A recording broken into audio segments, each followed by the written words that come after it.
Joining us now is Vanessa Neumann. Vanessa is president of a firm called Asymmetrica. She is, I'm going to just call it out, she is a expert on South America. She was born and raised in Venezuela. She really knows the country, but she has traveled extensively throughout South America, working on a variety of things, and she really knows everything that's going on there and gives us fabulous perspective. Great to have you with us, Vanessa.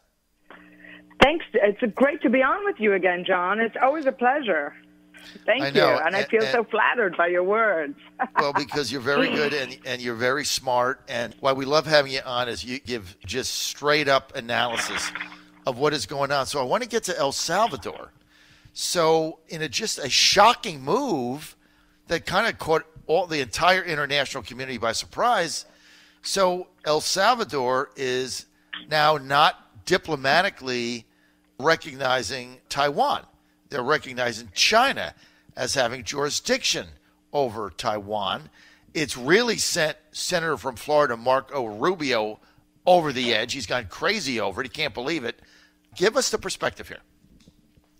Okay, so almost a decade ago, I was giving a series of talks at very conservative think tanks, particularly the American Enterprise Institute, and also at Johns Hopkins University, grad school, on international relations, about China's deals in Latin America.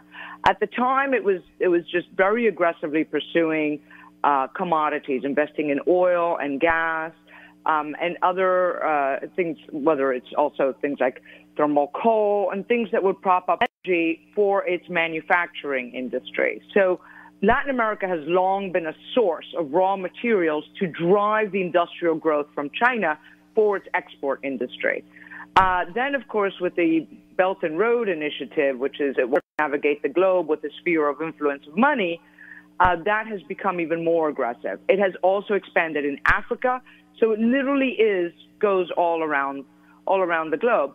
And the problem is that as the United States is breaking off relationships with Latin America and has basically kind of ignored it or pulled back and given more of its attention to Asia and the Middle East, Latin Americans are like, well, we'll just do business with China. So it's as a consequence, it's partly to blame. It's partly as a result of the U.S. pulling away from its influence in Latin America. And Latin America is just like, well, we'll just work with someone new. And it's also part of China's very aggressive geopolitical strategy. So it's a bit of both. And I'm afraid that they're going for the money. They want Chinese money. China has been giving a lot of these countries a lot of money, a lot of loans. There's a lot of criticism about these loans because when China gives you money, they charge you an interest rate. They say, oh, we're going to build your port or your dam. They don't invest in your country. They give you a loan with an interest rate you have to repay. Oh, and by the way, to build that seaport or to build that dam that you want, you have to hire their workers. So the money goes back to them all the time, and you don't get local employment. So it's vicious, those Chinese loans. But they have you over a barrel, and they're like, we own you. It's like the bank having your mortgage. So that's exactly. It's like the bank might own you. That's how China owns a lot of Latin America. El Salvador made another interesting announcement yesterday, which is that they're signing a free trade agreement on their little region, which is what they call the Northern Triangle, which is El Salvador, Honduras, and Guatemala, for free movement of goods. So they're setting up like a little mini free trade zone, and China is in there, and they're going to look to export all those goods out of the Pacific, through the Pacific coast, into China. And that's just the way Latin America is going. And pulling away more, the way Marco Rubio is saying, it's just not going to work. That was the part of the problem in the first place. So the mini free trade agreement, what are the three countries involved again? El Salvador, Honduras? And Guatemala. And so El Salvador, Honduras, and Guatemala. So there are a lot of the countries also that are, a source of immigrants and drug trafficking into the U.S. The idea is they're trying to get more foreign direct investment into more legitimate industry, which is a good argument. You want real industry in there and less of the criminal gangs. But they, but they need also, more anti-corruption, more rule of law. I mean, they've got a long way to go. But I view this as those three countries want to interact, and that's probably also another sign of Chinese influence. So, Vanessa, let's just explain this to our audience. And by the way, we're with Vanessa Neumann. She is an expert on South America. She's with the company Asymmetrica. She's CEO of that and is originally from Venezuela and has lived all over South America. So she's very versed here. Vanessa, so this mini free trade agreement makes sense. El Salvador, Honduras, and Guatemala. Why does that benefit the Chinese? Because it means that they will enter that region without any tariffs, right? So they're gonna start investing in other and also they will export to China probably without tariffs. And it enables China, when it does business with any one of those countries, it can do business with all three of those countries. And it's basically just chipping away strategically. You need to look at what they're doing on a map. Mm-hmm. If you plot it on a map, then you see it's like filling in the chessboard. Like those countries are small, but as a bloc, they're probably the most important Central American countries, other than Nicaragua, which we know is a basket case right now, right? Because you're having all these riots and repression and Ortega, and all that. So and then the other sphere of influence where they really are own is Venezuela. So you've got Venezuela a little bit to the south. Then they also have a lot of influence in Brazil, and they have a lot also in Chile and Peru, which is on the western coast, and Brazil these are huge economies on the eastern coast. They're Brazil's biggest trading partner, much more than the U.S. So you see that they're basically filling in the map in an area that used to be the U.S.'s backyard, and they've done it quietly over the years, and they've done it with money and trade. They haven't done it with weapons, and they haven't done it with all the, melodrama of the Russians. They just quietly moved in, gave loans that made people beholden to them. And they're closing in on the U.S., basically. All right, so so El Salvador's decision, because, look, Panama did it in 2017. The Dominican Republic did it in 2017. So what you're saying is that El Salvador's decision to sever diplomatic recognition ties with Taiwan is basically based on their desire to get money and investment from China. So basically China is buying El Salvador's severing of relations with Taiwan. And, of course, the overall goal that the Chinese have is to get everybody to recognize Taiwan as a legitimate government, right? And sever diplomatic ties, and then they want to absorb Taiwan into the Chinese empire. I mean, that's basically the goal here, so they're just buying it. The Chinese are an ancient civilization. I mean, these guys have been around for thousands of years. And if you ever deal with them, they're a slow-moving, patient, strategic bunch, right? They are not rash. They don't do a 2-year plan. They do a 50-year plan, right? And they plan for the long term. So they're going to just eat Taiwan again, absorb it. Once they chip away and get every country to slowly not recognize it. And they're using economic pressure to do it. And they're succeeding. I mean, as you just said, every year another country doesn't recognize them. Now, they also went to the president of Taiwan was also just in Paraguay for the swearing in of the new president there, who made a statement that we still recognize Taiwan. They're sort of very right wing, the Paraguayans, and we'll stand by you. But let's see how long that lasts, because you're also seeing more money coming in from China into Paraguay. So ask this question again in 4 years, and once that number of 17 remaining countries goes away, they'll just absorb Taiwan once nobody recognizes them diplomatically. Vanessa, they won't even need to use force. That's the Chinese way. That's typical Chinese.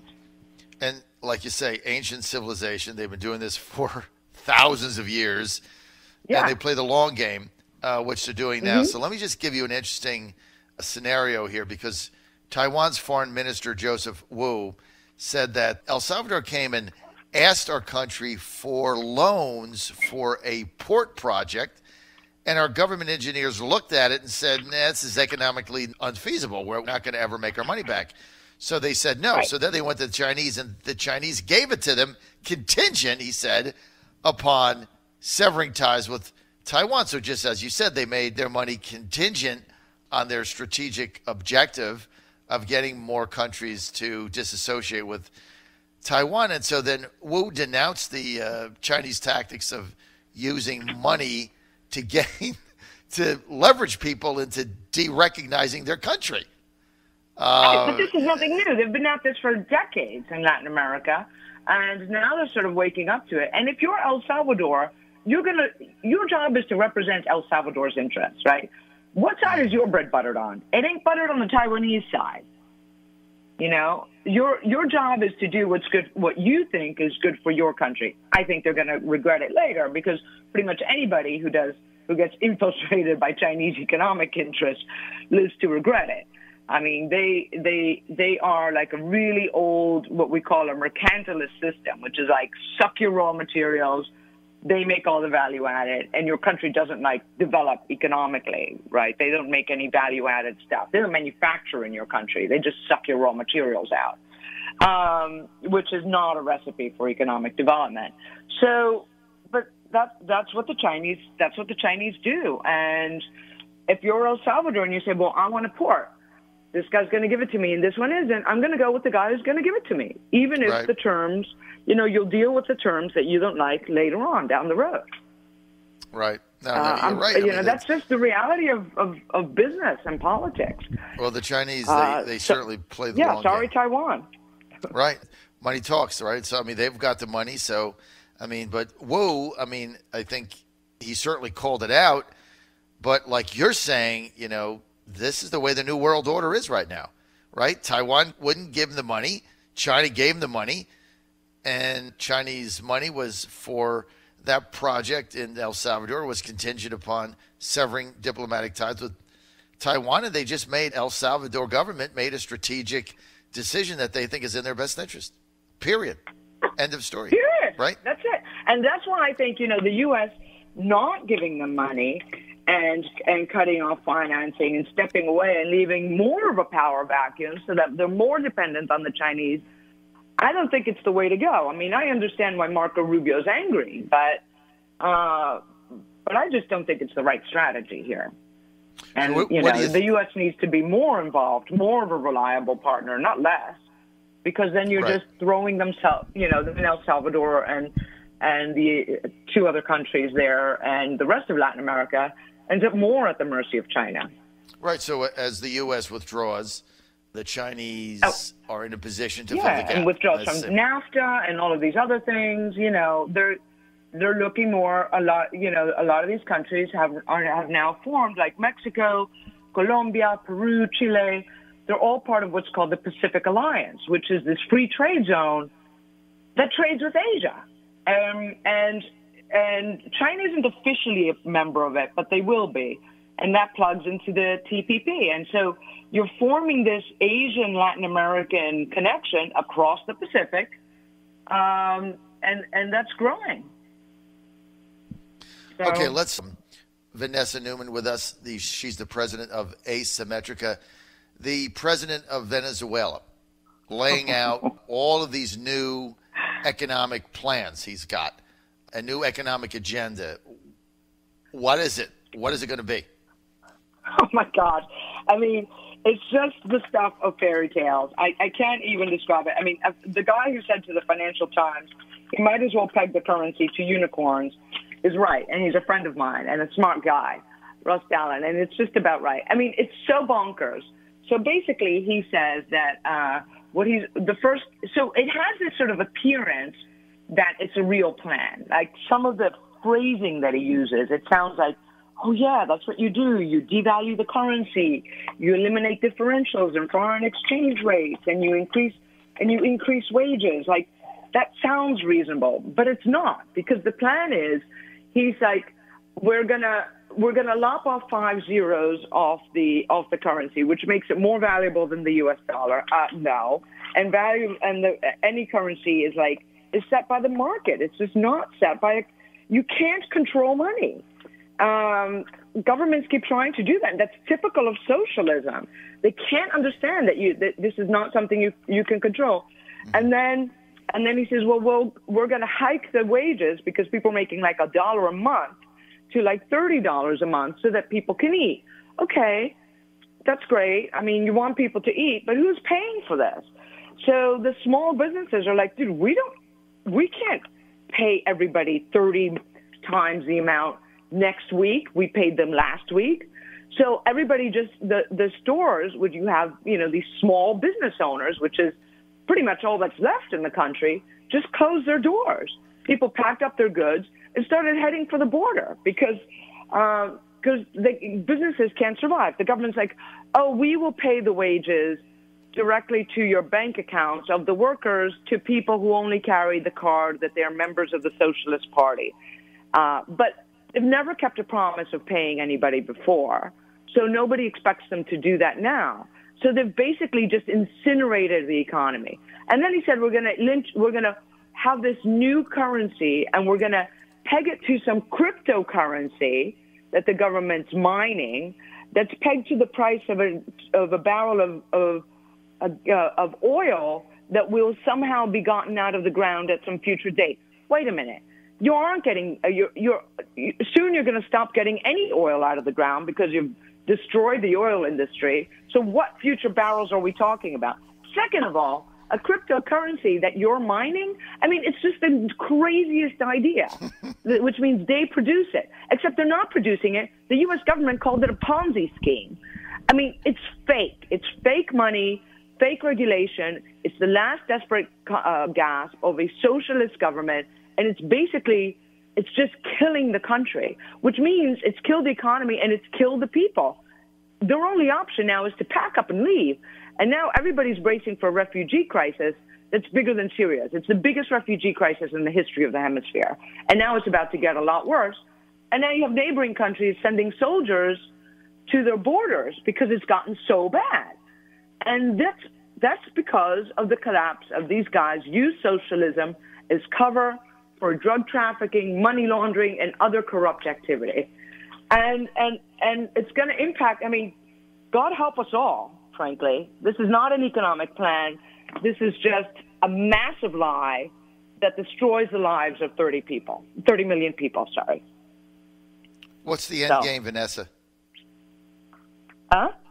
What's the end game? I have no idea.